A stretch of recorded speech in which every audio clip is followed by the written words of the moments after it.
What's up, guys? Thank you for tuning back into the channel.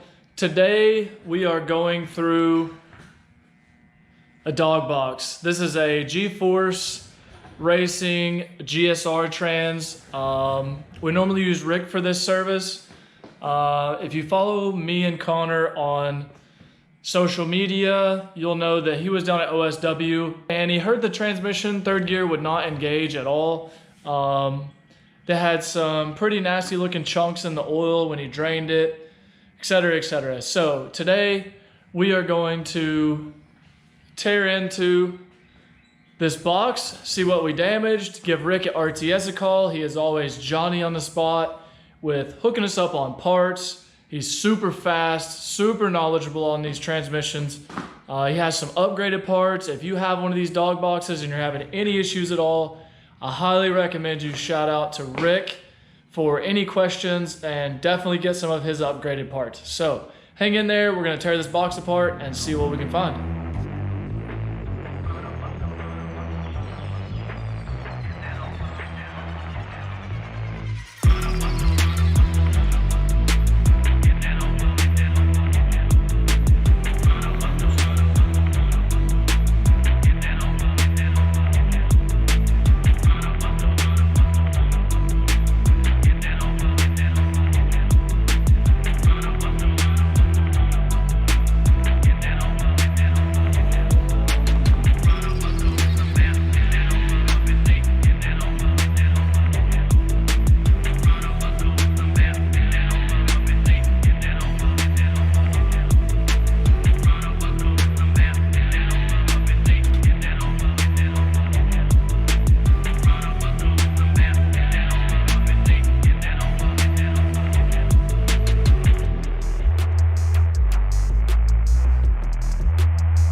So after a little further inspection, I roll over the mixer controls, I guess you'd say. So what controls the actual shifting? So you have shift fork and shift fork. The other fork is actually controlled inside the box from the mixer for reverse. But what I found was a broken shift selector shaft.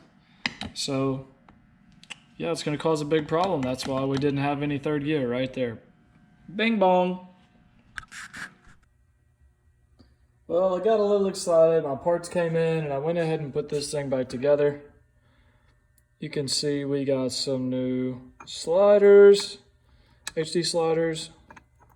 We got a couple of new dog rings here and here. And then I moved first gear to fourth gear, just to kind of utilize all these edges that we can. First gear doesn't see a lot of abuse. Fourth gear does.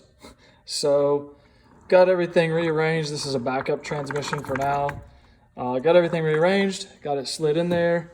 Got the detent in for reverse. That's one of the hardest parts, I think, in doing one of these transmissions.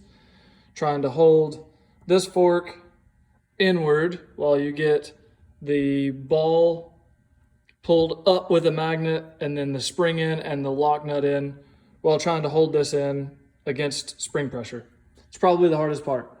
Other than that, got the mid plate in, lined up. We got the secondary mid plate in, if you want to call it that, and bolted down, torqued my 3 bolts, ready to put on the extension housing that's over here somewhere. And then we're gonna change out our shift rod selector. So this is a OEM used part that I had removed previous to install upgraded part. You can see how it's nice in one piece, and this one is not. So that is the next task. Simple as that. We're back together. Extension housing's on. It does make a difference on this piece here that goes from the mixer to where the input for the shift forks is. This orientation matters. Ask me how I know. If you're taking one apart, just mark it so you know which way it goes back. But anyways, I have replaced our broken shift selector with a backup. See there? I've got probably 20 minutes of safety wiring here and here, and on my roll pins, on my indexing pin, on the mixer pin, and I'll be able to put it back on and safety wire all of the, no, these don't get safety wire, just kidding. Got to safety wire my detent bolt, and this thing will be ready to go back in, well, in this case in the trailer, but our backup transmission will be fixed. Thanks for watching, guys. If you have more questions on these, please leave them in the comments. If I've left something dumb out, leave it in the comments. It's always entertaining to see what you guys saw versus what the camera saw. Be happy to answer any questions. If it's in depth, I would call Rick at RTS. Don't call me. Thanks, guys.